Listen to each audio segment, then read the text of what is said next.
প্রচন্ড শীতে ফরজ গোসল প্রয়োজন পড়লে কি কোনো ছাড় রয়েছে? প্রচন্ড শীতে যদি রাতে স্বপ্নদোষ হয় তাহলে ফরজ গোসল না করে নাপাকি স্থান ধুয়ে ফরজ নামাজ দাঁড়ানো যাবে কিনা? শীতে গোসল ফরজ হলে কোমর পর্যন্ত ধৌত করে ফরজ নামাজ আদায় করা যাবে কি? ফরজ গোসল না করে কাজকর্ম করলে কি সংসারে কোনো অমঙ্গল হবে?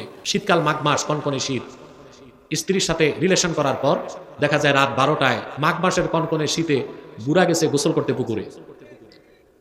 কে কইছে এই কষ্ট করতে? আসসালামু আলাইকুম রহমতুল্লাহ। সুপ্রিয় দর্শক শ্রোতা, এই শীতের মধ্যে ফরজ গোসল হইলে ফরজ গোসল করা লাগবে কি লাগবে না, চলুন এ ব্যাপারে কিছু বিজ্ঞ ওলামায়ে কেরামের বক্তব্য আগে আমরা শুনে আসি, তারপর আমরা বিস্তারিত আলোচনা করতেছি। প্রচন্ড শীতে যদি রাতে স্বপ্নদোষ হয় তাহলে ফরজ গোসল না করে নাপাকি স্থান ধুয়ে ফরজ নামাজ দাঁড়ানো যাবে কিনা?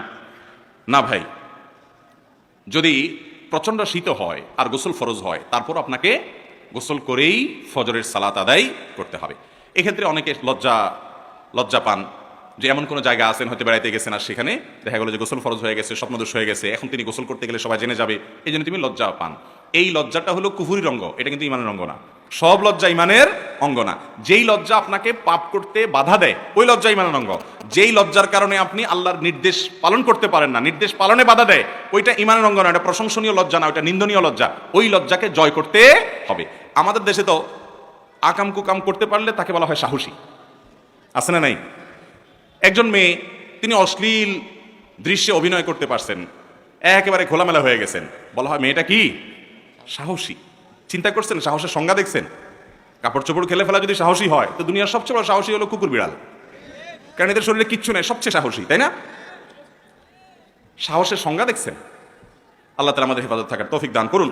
তো ভাইরা আমার, এই জন্য এই যে আপনার ফরজ গোসল যে যা মনে করে করুক, কিসের লজ্জা? অবশ্যই আমি গোসল করে তারপরে ফরজ নামাজ আদায় করবো, কোনো কাহিনী চলবে না। হ্যাঁ, যদি এমন কোনো জায়গা হন, আপনি ওই যে সাজেকে চলে গেছেন, সেই সাজেকে দেখা যায় বান্দরবানে, খাগড়াছড়িতে, পাহাড়ের এমন কোনো জায়গায় গেছেন যে এত গরম, এত পরিমাণ ঠান্ডা পড়ছে যে ঠান্ডায় আপনার অবস্থা খারাপ, কনকনে ঠান্ডা শীত, এই পানিতে পড়লে বা ডুবলে বা পানিতে গোসল করলে, ওযু করতে গেলে আপনি মারা যাওয়ার মতো অবস্থা, গরম করার কোনো ব্যবস্থা নাই, তাহলে আপনি তায়াম্মুম করে নামাজ পড়বেন।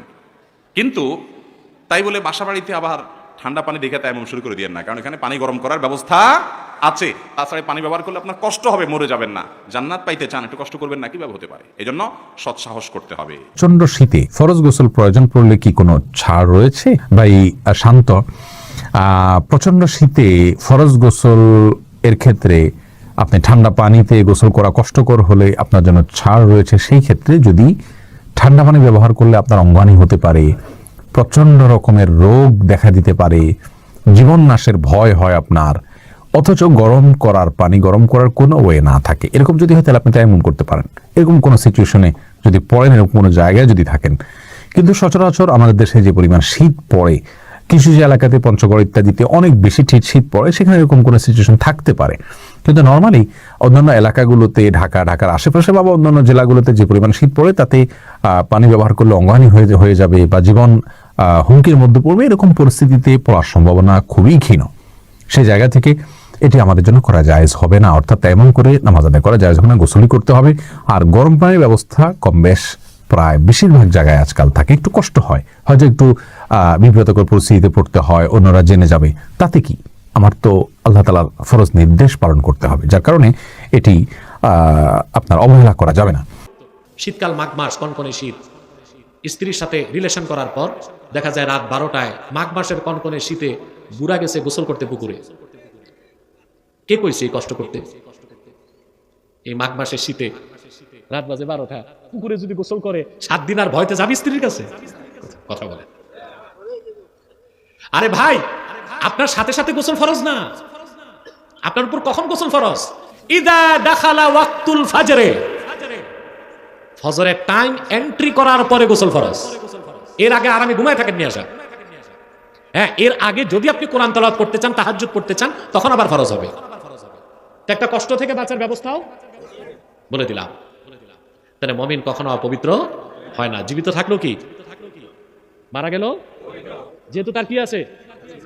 কাফের কখনো পবিত্র না, যেহেতু তার ঈমান না। এতটুকু বুঝাইতে পারলাম? সুপ্রিয় দর্শক শ্রোতা, আপনারা বিজ্ঞ ওলামায়ে কেরামের মুখ থেকে শুনতেছিলেন যে এই শীতের মধ্যেও যদি ফরজ গোসল হয় তাহলে ফরজ গোসল করা লাগবে কি লাগবে না, এবং আমরা আরো জানবো ফরজ গোসল অবস্থায় সাংসারিক পারিবারিক কোনো কাজকর্ম করা যাবে কি যাবে না। চলুন বিস্তারিত জেনে নিই।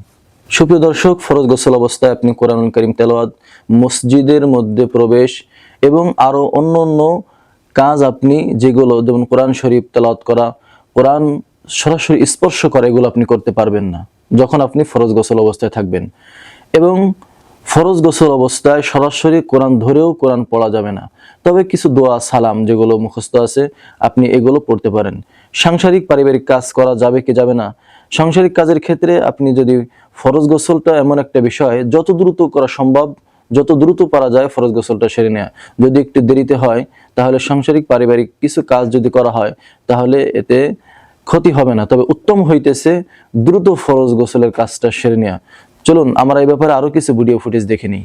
ফরজ গোসল না করে কাজকর্ম করলে কি সংসারে কোনো অমঙ্গল হবে? দেখুন ভাই, ইসলামে অযৌক্তিক কোনো কঠিন বিধান আরোপ করা হয় নাই। গোসল ফরজ হওয়ার পর, আসলে গোসল ফরজ কখন জানেন? নামাজের আগে। নামাজের আগে। এখন আপনি শীতকাল, মাঘ মাস, প্রচন্ড শীত, পানি বরফের মতো ঠান্ডা, স্ত্রীর সাথে সম্পর্ক হলো, আর এই রাত 12টায় পুকুরে যে চুপ দিবেন, মরাও তো যেতে পারে। চুপচাপ ঘুমায় থাকেন। মাগলুজা, গোপন অঙ্গগুলো ধৌত করে বড়জোর উজু করে ঘুমায় থাকবেন। দুখুলে ওয়াক, ফজরের টাইম ঢুকার সাথে সাথে গোসল ফরজ। ফজরের টাইম ঢুকার সাথে সাথে তখন আপনি গোসল করে মসজিদে যাবেন। এখন আপনি ফজরের টাইমের আগে যদি আরো কিছু কাজকর্ম করেন তাতে কোনো গুনাহ বা সমস্যা নাই, তবে উত্তম হচ্ছে গোসল ফরজের সাথে সাথেই গোসল করে নাও। কিন্তু বেশি দরবেশি করে শীতকালে ঠান্ডা পানি দিয়ে গোসল করেন না 12টা বাজে, চুপচাপ ঘুমায় থাকেন, ফজরের আগে উঠবেন। এরকম কঠোরতা করলে মিয়া আর ভয়তে বিয়ে করবে কেউ? বিয়ে করলে বউয়ের কাছে যাবে? সুপ্রিয় দর্শক, আপনারা ভিডিওতে বিস্তারিত শুনতেছিলেন। এভাবে প্রতিদিন হক্কানি ওলামা ইকরামের বিশ্লেষণ ও তথ্যবহুল আলোচনা শুনতে আপনারা আমাদের এই চ্যানেলটিকে সাবস্ক্রাইব করে পাশে থাকতে পারেন।